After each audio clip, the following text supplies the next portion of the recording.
that stuff came out today. What do you think about that new design? Oh, it's dope.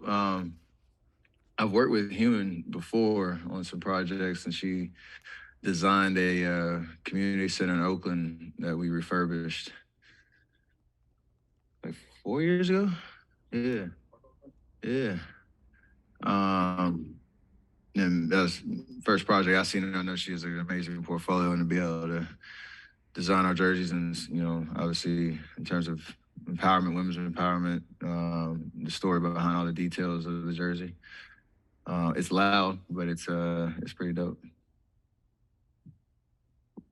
Your numbers this year so far have been really impressive, and I'm wondering if is there anything behind it? I mean, what?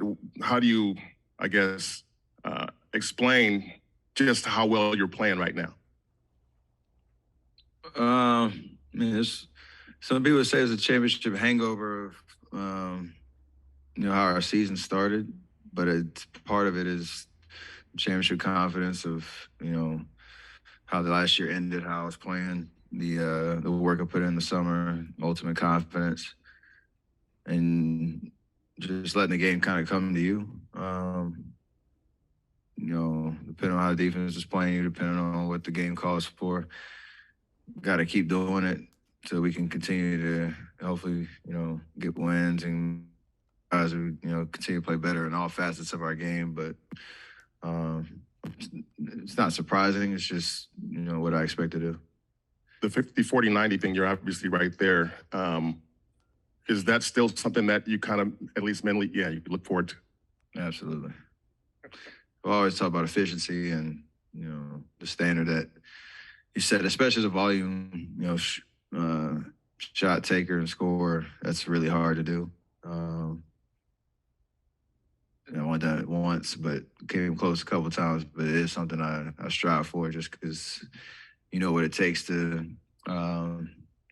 especially the 50 part. That's the hardest part because of the shots that you have to take, the attention you get on defense from the defensive side, and all that stuff. So if I can be efficient, be productive, and hit those numbers, that usually means good things. And what do you think? What would it take for you to get for life to be easier for you on the court? What do you need from your teammates to make life easier for you? I mean, we all are in the same boat of trying to do all facets of the game better. And sometimes it's the not so glamorous stuff, the box outs, the defending without fouling, the energy you have to play with every minute that you're out there on the court. I think on offense, just being able to hit the open guy, quick decisions, make the defense react to ball movement and body movement, which is our system. Everybody being in sync on that end, it makes the game easier for everybody, not just me. So those details we talk about a lot. We get questions about it a lot. We understand that's the difference between being 7-4 and 4-7. So we got to be able to figure that out. And if Clay and JP get going, what do you think is, I guess, the potential of this offense? Championship caliber.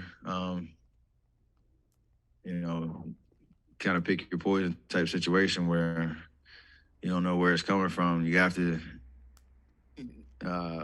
worry about shooters all over the court. You got to worry about Draymond driving down the lane, having options on both sides. I think the big picture, we're not really worried about the offensive side. We never really are. It's usually other stuff that gets in our way in terms of becoming the team that we want to be. Following up on Clay and Jordan, you were just talking about the importance of playing within the flow of the game, and Steve has said how sometimes he feels that Jordan has been trying to force it a little bit. Clay said the same thing about his performance.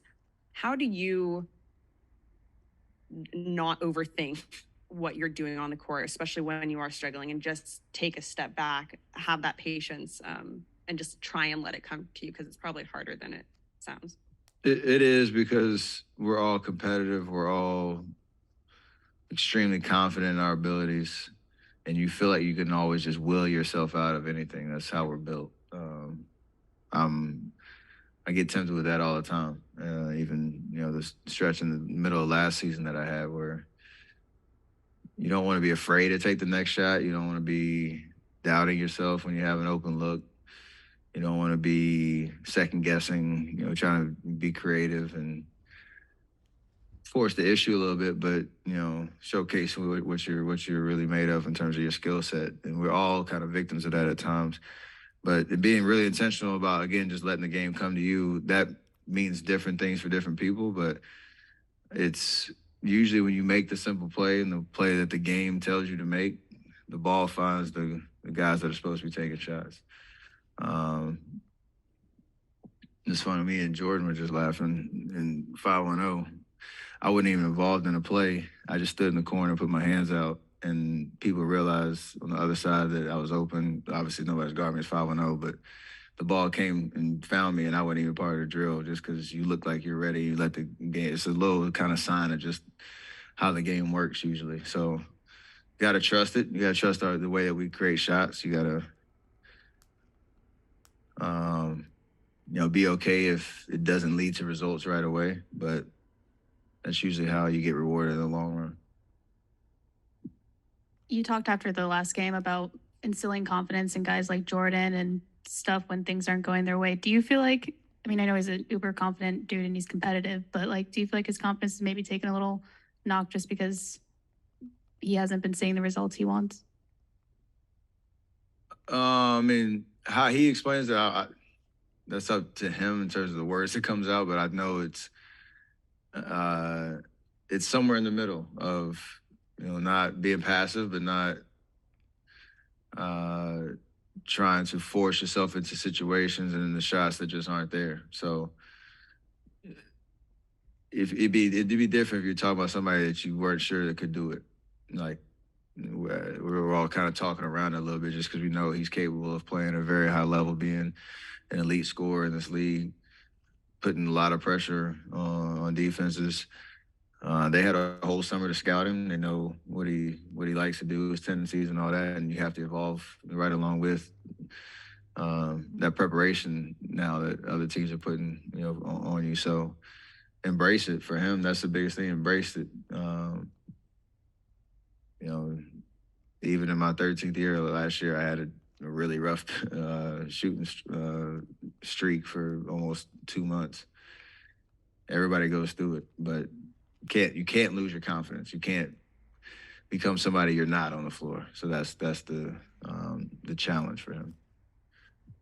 Steve said that the last few days have been mostly about guys getting sort of defensive fundamentals. That's not the word he used, but he described it, and it sounded like that, blocking out, hands up, and stuff like that. What do you think you guys need to do to get your defense back to where it has been in the past? Honestly, it's just that. It sounds so simple, but it really is. We have the personnel. We have the ability to switch do a lot of different positions, play traditional with certain bigs, use our athleticism, length. But if you don't give yourself a chance to make your presence felt on defensive end without, by fouling and them going to the free throw line, getting easy buckets, getting second, third attempts at possessions because they're getting offensive rebounds. All that stuff just negates all the work that you put into the fundamentals or the principles of your defense. So I think that's the biggest lesson for everybody. Like, we have to be accountable as the vets to do the same thing because we were guilty of dumb fouls and lack of focus on that side. And the young guys have to experience that as well, because when you're playing 4 minutes or 20 minutes, it could come down to 2 or 3 possessions that you're involved in that change the whole momentum of a game. When you look around the league, games come down to the wire all the time, and there are a lot of teams that are 2-8 but have lost, single-digit games. They've been in it all the way down the stretch. You think 3 or 4 possessions change the outcome, and we've been, on the wrong side of that too many times early in the season. Going back to Jordan real quick, Can you tell us what year 4 might be like emotionally? Because at age 23, he is a young guy, but he just signed an extension. He's already seen a lot of basketball, which kind of would let him graduate from young guy status. Like, where do you see him kind of fit as far as young and old in the locker room? That's a good question, actually, because he's experienced a lot. Um, just being 23, whatever that age means, I think, you're in that ability where you know who you are as a player. Um, you have a certain expectation based on your stats and, just the way it feels out there on the court, how you fit into, what we do here and understanding you impact winning. But then that next step of the consistency, and again, more time for people to understand what your tendencies are and scout you and put better defenders on you for more parts of the game. All that stuff is kind of like a rite of passage that you have to go through. And so I'm sure he's an uber competent guy anyway, but there's another evolution, another level to get to on that front, and he's going through it right in front of our eyes. So it's something I know will pay off for him down the road, and it's why that contract means we have a lot of confidence in who he is and his ability to kind of live up to that. Does he project as someone older? Like, I had to check before I even asked the question. Okay, he's 23. Yes and no. Because also forget like Moo, JK, and Wise and them are you think they're a little older too, but they're still like you just look at it on the page. And I'm wearing some shoes from 2013. And I asked JK, yo, how old were you in 2013? And he said he's 11 or something. I'm like, I literally started laughing and I walked away. So all of them are just I might be too far removed to make some reads on that, but it is kind of crazy to think what they're experiencing at that age.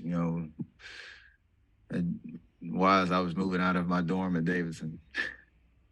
At the same time, he's been in the league for 3 years. So it's kind of crazy to think about what these young guys are going through and kind of gives you a little bit of perspective. What's the hardest part about trying to be patient with the young guys while at the same time, you want to win? I mean, what's the hardest part of balancing that and working your way through that? I think just the daily reminder of what the challenge is for this team. Specifically, it's different than last year's team because you had a couple more vets that were playing significant minutes in our rotation.